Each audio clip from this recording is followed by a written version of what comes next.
Hello दोस्तों, मैं are के आपको आज मैं बायोलॉजी का क्लास 11th का चैप्टर 2 पढ़ाऊँगा। इसमें 11th के नीट और बोर्ड एमपी बोर्ड दोनों कवर होंगे। तो चलिए स्टार्ट करते हैं। अध्याय 2, जीव जगत का वर्गीकरण। तो सभ्यता के आरंभ से ही मानव ने सजीव प्राणियों के वर्गीकरण के अनेक प्रयास किए हैं। वर्गीकरण के ये प्रयास वैज्ञानिक मानदंडों की सहज बुद्धि पर आधारित हमारे भोजन, वस्त्र एवं आवास जैसे सामान्य उपयोगिता की वस्तुओं के उपयोग की आवश्यकताओं पर आधारित है। इन प्रयासों में जीवों का वर्गीकरण के वैज्ञानिक मानदंडों का उपयोग सर्वप्रथम अरस्तू ने किया था। इसमें ये कह रहा है कि जीवों के वर्गीकरण के जो वैज्ञानिक मानदंड थे उसका सर्वप्रथम अरस्तू ने प्रयोग किया था।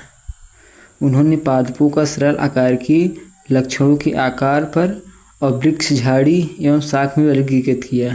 उन्होंने ये समझाया कि पादप को सरल आकार के लक्षणों के आधार पर पहले वृक्ष में, फिर झाड़ी में और सबसे छोटे शाख में वर्गीकृत किया। जबकि उन्होंने प्राणियों को वर्गीकरण का लाल रक्त की उपस्थिति तथा अनुपस्थिति के आधार पर किया था। और फिर उन्होंने प्राणियों के उनमें किसी प्राणी में लाल रक्त की उपस्थिति है तो किसी में नहीं है, इस आधार पर वर्गीकरण किया। तो अभी तक हमने अरस्तु के द्वारा जीवों का जो वर्गीकरण था 2 टाइप का था। उसमें प्राणियों को लाल रक्त की उपस्थिति और अनुपस्थिति के आधार पर वर्गीकृत किया था, और पादपों को 3 में डिवाइड किया गया था, वृक्ष, झाड़ी और शाख। अब हम देखेंगे कि लिनियस ने क्या खोजा। उससे पहले मैं आपको दिखा देता हूँ कि शॉर्ट नोट्स की तरह मैंने बनाया है कि जीव जगत का वर्गीकरण अरस्तु के द्वारा। इसको आप स्क्रीनशॉट ले सकते हैं और शॉर्ट नोट्स की तरह यूज कर सकते हैं। तो फिर से अब चलते हैं लिनियस की वर्गीकरण के थे। तो लिनियस के काल से ही सभी प्राणियों एवं पादपों और प्राणियों के वर्गीकरण के लिए एक द्विजगत पद्धति विकसित की गई थी, जिसमें उन्होंने क्रमशः प्लांटी, जिसको पादप एवं एनिमेलिया प्राणी जगत में वर्गीकृत किया गया था। इस पद्धति के अनुसार यूकैरियोटी ससीम केंद्र की एवं प्रोकैरियोटिक असीम केंद्र की एक कोशिक एवं बहुकोशिक तथा प्रकाश संश्लेषी हरित शैवाल एवं अप्रकाश संश्लेषी कवक के बीच विभेद स्थापित करना संभव नहीं था। पादपों एवं प्राणियों पर आधारित यह वर्गीकरण आसान एवं सरलता से समझे जाने के बावजूद बहुत से जीवधारियों को इनमें से किसी भी वर्ग में रखना संभव नहीं था। इसी कारण अत्यंत लंबे समय से चली आ रही वर्गीकरण की द्विजगत पद्धति अपर्याप्त सिद्ध हो गई थी। अब इसको मैं थोड़ा एक्सप्लेन कर देता हूँ कि इसको क्यों अस्वीकार किया गया था। क्योंकि लिनियस का जो ये वर्गीकरण था वो अप्रकाश संश्लेषी जैसे जो कवक हो गए और प्रकाश संश्लेषी एक कोशिक और बहुकोशिक में डिफरेंस नहीं कर पा रहे थे। यूकैरियोटिक मैं आपको समझा देता हूँ कि यूकैरियोटिक मतलब जिसमें केंद्रक सुविकसित हो, और प्रोकैरियोटिक मतलब जिसमें केंद्रक सुविकसित नहीं हो। और तो चलिए आगे चलते हैं और देखते हैं कि कोशिका का आगे कैसे विकास हुआ, कौन से वर्गीकरण हुए। इसके अतिरिक्त वर्गीकरण के लिए आकारिकी के साथ साथ कोशिका संरचना, कोशिका भित्ति के लक्षण, पोषण की विधि, आवास, प्रजनन की विधियाँ एवं विकासी संबंधों को भी समाहित करने की आवश्यकता महसूस किए जाने लगी। अतः समय के साथ साथ सजीवों के वर्गीकरण की पद्धति में अनेक परिवर्तन आए। पादप एवं प्राणी जगत के वर्गीकरण की इन कठिन पद्धतियों, जिनमें सम्मिलित समूहों जीवधारियों में होने वाले परिवर्तन शामिल हैं, सदा ही समाविष्ट रहे। इसके अतिरिक्त जीवधारियों में विभिन्न जगत की संख्या, उनके लक्षणों की विभिन्न वैज्ञानिकों द्वारा अलग अलग व्याख्या की गई है। इसमें ये मेजर है कि अलग उनके लक्षणों और विभिन्न वैज्ञानिकों द्वारा अलग अलग व्याख्या की गई है। ये लास्ट का पॉइंट है। और मैंने इसमें फोकस किया गया है कि किस आधार पर वर्गीकरण किया गया है। तो पहला है कोशिका संरचना, कि किसी में कोशिका संरचना है, किसी जीव में नहीं है। और दूसरा है कोशिका भित्ति और पोषण की विधि। तो हेलो दोस्तों, अभी तक हमने देखा कि अरस्तु और लिनियस के द्वारा कैसे वर्गीकरण किया गया था। अब हम देखेंगे इसका अगला पार्ट। ये आप देख सकते हैं जीव जगत के लक्षण, जैसे कोशिका प्रकार के आधार पर प्रोकैरियोटिक, यूकैरियोटिक, प्लांटी को यूकैरियोटिक, एनीमिलिया को यूकैरियोटिक, मोनेरा को प्रोकैरियोटिक, प्रोटिस्टा को यूकैरियोटिक और फंजाई को यूकैरियोटिक। और कोशिका भित्ति के आधार पर मोनेरा में सेलुलोज रहित होती, मतलब सेलुलोज के बिना उसमें बहुसर्कराइड होती है, एमिनो अम्ल की बनी होती है। और प्रोटिस्टा में कुछ में उपस्थित होती है, मतलब कोशिका भित्ति कुछ ही में उपस्थित होती है प्रोटिस्टा में। और फंजाई में उपस्थित होती है सेलुलोज रहित, मतलब उसमें सेलुलोज की बनी कोशिका भित्ति नहीं होती, काइटिन युक्त होती है। और प्लांटी में सेलुलोज सहित होती है, मतलब उसके सेलुलोज की बनी हुई होती है कोशिका भित्ति। और एनीमिलिया में अनुपस्थित होती है कोशिका भित्ति। केंद्रक झिल्ली मोनेरा में अनुपस्थित होती है और प्रोटिस्टा में उपस्थित, फंजाई में भी उपस्थित, आप याद कर सकते हैं सभी में उपस्थित लिखा हुआ है। और कायक संरचना कोश की होती है मोनेरा की, प्रोटिस्टा की भी कोश की होती है, फंजाई की बहुकोशिक अग्रण उत्तक का बना होता है कोश का संरचना। और इसमें प्लांटी में उत्तक अंग और उत्तक तंत्र होता है और एनीमिलिया में उत्तक अंग और अंग तंत्र होता है। अब प्लांटी और एनीमिलिया में आप डिफरेंस देखेंगे कि इसमें उत्तक तंत्र तक है, इसमें एनीमिलिया में अंग तंत्र है। आप देखेंगे पोषण की विधि के आधार पर पादप जीव जगत के लक्षण में स्वपोषी होते हैं मोनेरा, रसायन संश्लेषी में प्रकाश संश्लेषी तथा परपोषी में मृतपोषी और परजीवी होते हैं। और प्रोटिस्टा में स्वपोषी, प्रकाश संश्लेषी तथा परपोषी होते हैं। फंजाई है जो परपोषी, मृतपोषी एवं परजीवी है। और प्लांटी है स्वपोषी, प्रकाश संश्लेषी। और एनीमिलिया है परपोषी, प्राण संभोजी और मृतपोषी इत्यादि है। अब इसमें लास्ट का पॉइंट देखेंगे कि प्रजनन की विधि किस तरह से प्रजनन करते हैं। तो इसमें मोनेरा में संयुग्मन के द्वारा प्रजनन करते हैं, प्रोटिस्टा में युग्मक संलयन एवं संयुग्मन, और फंजाई में निषेचन होता है, और प्लांटी में भी निषेचन होता है, और एनीमिलिया में भी निषेचन होता है।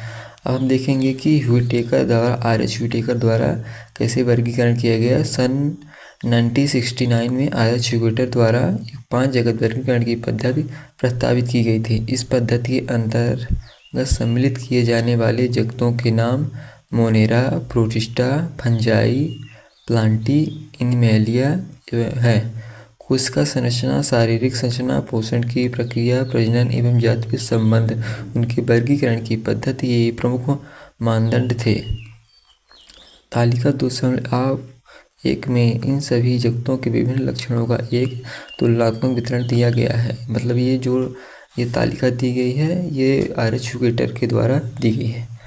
तो अब आगे बढ़ते हैं कि अब हम 5 जगत वर्गीकरण से जुड़े मुद्दों एवं धारणाओं का विचार करेंगे, जिसमें वर्गीकरण की एक पद्धति प्रभावित है।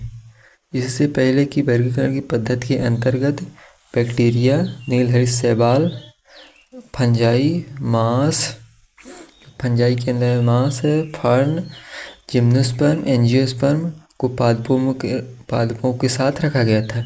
इस जगत के समस्त जीवों की कोशिकाओं में कोशिका भित्ति का उपस्थित रहना एक समानता थी, जबकि उनके अन्य लक्षण एक दूसरे से एकदम अलग थे। मतलब कोशिका भित्ति तो उनमें समान लक्षण रखती थी, लेकिन अन्य जो लक्षण थे वो अलग अलग थे, एक दूसरे से एकदम अलग थे। जीवन की 3 अनुच्छेद पद्धति यह भी प्रस्तावित की गई थी, जिसमें मोनेरा जगत को 2 अनुक्षेत्रों में वर्गीकृत किया गया था तथा सारे यूकैरियोट जगत को तीसरे अनुक्षेत्र में रखा गया था।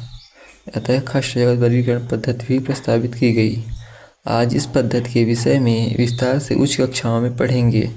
प्रोकैरियोटिक बैक्टीरिया तथा नीलहरित शैवाल या साइनोबैक्टीरिया को अन्य यूकैरियोटिक जीवों के साथ वर्गीकृत कर दिया गया। इस पद्धति के अनुसार एक कोशिक जीवों को बहुकोशिक जीवों के साथ वर्गीकृत किया गया, जैसे क्लेमाइडोमोनास एवं स्पायरोगेरा शैवाल हैं। ये शैवाल हैं। इस वर्गीकरण में कवकों जैसे परपोषी का हरित, आगे चलते हैं नेक्स्ट पेज पे, और पादपों जैसे स्वपोषी के बीच भी विभेद नहीं किया गया, जबकि कवकों की कोशिका भित्ति काइटिन एवं हरित पादपों की सेलुलोज की बनी होती है। मतलब इन मेजर डिफरेंस ये आया देखने को, क्योंकि जब एक में रखे गए तो इनमें कोशिका भित्ति अलग अलग थी, तो इसको एक में कैसे रख सकते हैं, इसलिए इसको अलग से डिफाइन किया गया है। इन्हीं लक्षणों को ध्यान में रखते हुए कवकों को एक अलग जगह फंजाई के अंतर्गत रखा गया है। सभी प्रोकैरियोट जीवधारियों के साथ मोनेरा तथा एक कोशिक जीवधारियों को प्रोटिस्टा जगत के अंतर्गत रखा गया है। प्रोटिस्टा जगत के अंतर्गत कोशिका भित्तियुक्त क्लेमाइडोमोनास एवं क्लोरेला, जिन्हें पहले पादपों के अंतर्गत शैवाल में रखा गया था, पैरामीशियम एवं अमीबा, जिन्हें पहले प्राणी जगत में रखा गया था, के साथ रखा गया, जिनमें कोशिका भित्ति नहीं पाई जाती। इस प्रकार इस पद्धति में अनेक जीवधारियों को एक साथ रखा गया, जिन्हें पहले की पद्धतियों में अलग अलग रखा गया था। ऐसा वर्गीकरण के मानदंडों में परिवर्तन के कारण हुआ है। मतलब ऐसा जो वर्गीकरण है, उन्होंने मापदंड थे उनका जो उन्हें परिवर्तन किए, चेंजेस किए, उसके कारण हुआ है। इस प्रकार के परिवर्तन भविष्य में भी हो सकते हैं। मतलब ये कहना बोल रहा है कि ऐसे जो परिवर्तन है वो आगे भी हो सकते हैं। जो लक्षणों तथा विकासीय संबंधों के प्रति हमारी समझ में सुधार पर निर्भर होगी। समय के साथ साथ वर्गीकरण की एक ऐसी पद्धति विकसित करने का प्रयास किया गया है जो न सिर्फ आकारिक, कायिक एवं प्रजनन संबंधी समानताओं पर आधारित हो, बल्कि जातवृत्तीय और विकासीय संबंधों पर भी आधारित हो। तो आगे चलते इस अध्याय में हम ह्यूटेकर पद्धति के अंतर्गत मोनेरा, प्रोटिस्टा, फंजाई के लक्षणों को अध्ययन करेंगे। प्लांटी एनिमलिया जगत, जिन्हें सामान्य भाषा में पादप प्राणी कहते हैं, की चर्चा आगे के 2 अध्यायों में अलग अलग करेंगे। तो चलिए अब देखते हैं फर्स्ट नंबर 2.1 मोनेरा जगत। सभी बैक्टीरिया जो है मोनेरा जगत के अंतर्गत आता है। मतलब सभी जो बैक्टीरिया होते हैं, जीवाणु होते हैं, वो बैक्टीरिया के अंतर्गत आते हैं। ये सूक्ष्म जीव में सर्वाधिक संख्या में होते हैं। मतलब ये सूक्ष्म जीव भी जो होते हैं उनमें सबसे अधिक होते हैं और लगभग सभी स्थानों पर पाए जाते हैं। मतलब सूखे क्षेत्र में, गर्म क्षेत्र में और ठंडे क्षेत्र में।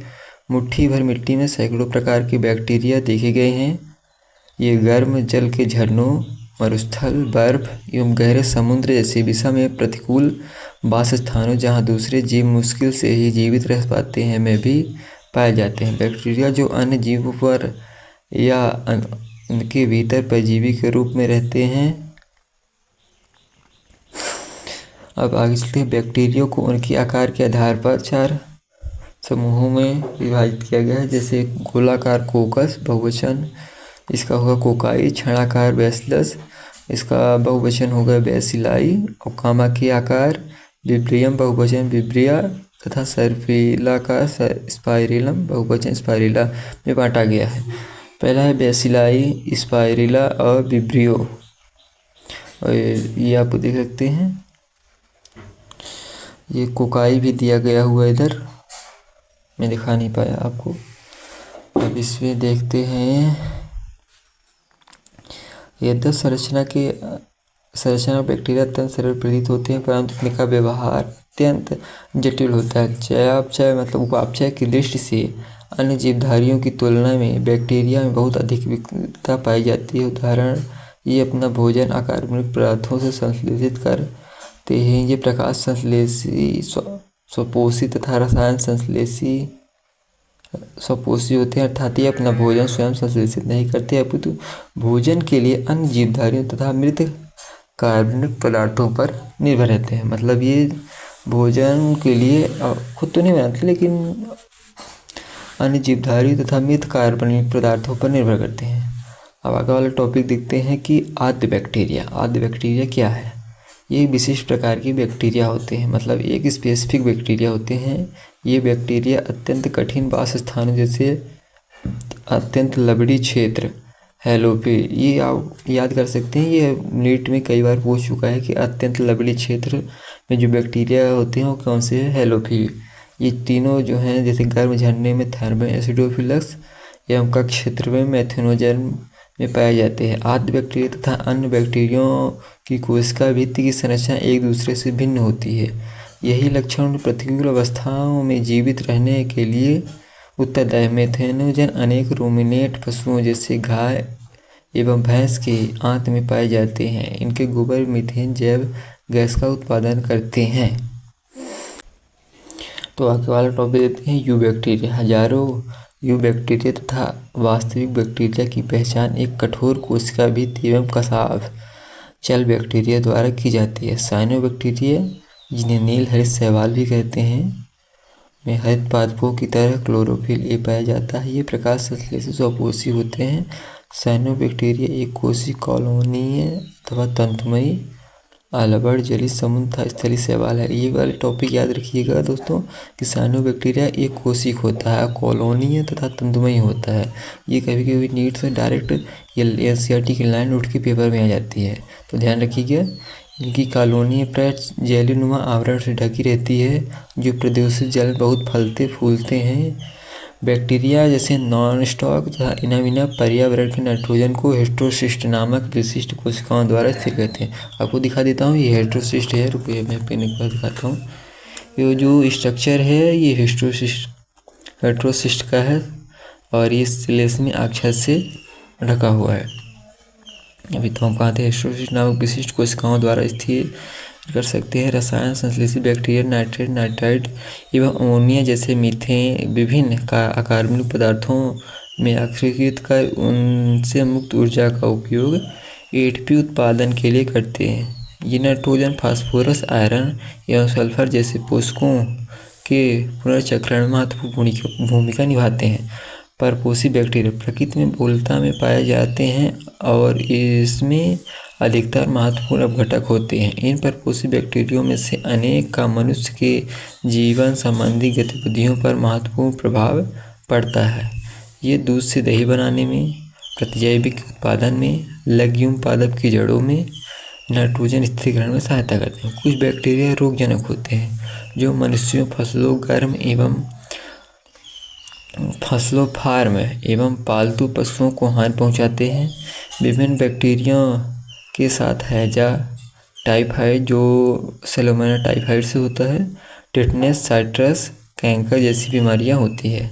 या हेटेरोसिस्ट का चित्र है आपके। एक बार आप मेरे साथ NCERT अपनी खोल के रीडिंग करिए तो आपको अधिक से अच्छे समझ में आएगा। अब अगला टॉपिक आता है, वही टॉपिक है एक विभक्त होता हुआ बैक्टीरिया। बैक्टीरिया प्रमुख रूप से कोशिका विभाजन द्वारा प्रजनन करते हैं। कभी कभी विपरीत परिस्थितियों में ये बीजाणु बनाते हैं। ये लैंगिक प्रजनन भी करते हैं, जिनमें एक बैक्टीरिया से दूसरे बैक्टीरिया में DNA का पुरातन स्थानांतरण होता है। माइकोप्लाज्म ऐसे जीवधारी हैं जिनमें कोशिका भित्ति बिल्कुल होती है। ये वाला टॉपिक कई बार आया है। ये वाली लाइन, माइकोप्लाज्म ऐसी जीवधारी हैं जिनमें कोशिका भित्ति बिल्कुल नहीं पाई जाती। ये वाला ध्यान रखिएगा। ये सबसे छोटी जीवित कोशिकाएं हैं जो ऑक्सीजन के बिना, ये वाला मतलब ये पूरा है जो आप दिख रहे हैं, इतना बहुत इंपॉर्टेंट है। ये ऑक्सीजन के बिना भी जीवित रह सकती हैं। अनेक माइकोप्लाज्म प्राणियों पादपों के लिए रोगजनक होते हैं। तो इस वीडियो में इतना ही। आपको जैसा वीडियो लगा होगा प्लीज़ कमेंट करिएगा, मैं और अच्छे से बनाने की कोशिश करूँगा। ये फिर अगला टॉपिक मैं ले आऊँगी प्रोटिस्टा जगत, और इसकी कुछ टॉपिक है मैंने खुद अच्छे से पढ़ रखा है, तो आप कमेंट करके बता सकते हैं। ये कवक जगत हो गया और ये है सब उसकी पार्ट हो गए जंतु जगत। तो प्लीज़ लाइक कीजिएगा, शेयर कीजिए अपने दोस्तों के साथ अगर यूजफुल लगा हो तो, और आगे ऐसे ही वीडियो पाने के लिए चैनल को सब्सक्राइब करिए और बेल आइकन ज़रूर दबाएं। धन्यवाद।